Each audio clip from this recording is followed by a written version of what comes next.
একজন তরুণ যুবক তার সামনে পড়ে যাবে এবং সে যুবকটাকে ধরে বলবে, তুমি কি বিশ্বাস করো যে আমি আল্লাহ?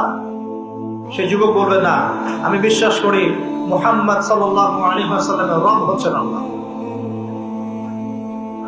তখন দাজ্জাল তাকে হত্যা করবে কিভাবে? তার পা দুটোকে ধরে এইভাবে চিরে ফেলে দিবে এবং একটা অংশ একদিকে নিক্ষেপ করবে, আর একটা অংশ আরেক দিকে নিক্ষেপ করবে। এরপরে দাজ্জাল হুকুম করবে এই ডেড বডিকে জীবিত হয়ে যাও। দাজ্জালের হুকুমে এই ডেড বডি জীবিত হয়ে যাবে। ফিতনা, পরীক্ষা, আল্লাহ পাকে পরীক্ষা করবে। তারপরে সে তাকে জীবিত করে বলবে, আমি তোমাকে মৃত্যু দিলাম, আবার জীবিত করলাম, এখন বিশ্বাস হলো যে আমি আল্লাহ? তখন সেই যুবক বলবে, এখন আমার পূর্ণ বিশ্বাস হলো যে তুই দাজ্জাল। কারণ আমি হাদিসে পড়েছি, আমি জানি যে দাজ্জাল এক যুবককে এভাবে হত্যা করবে, কিন্তু আমি এটা জানতাম না এই যুবক আমি নিজেই।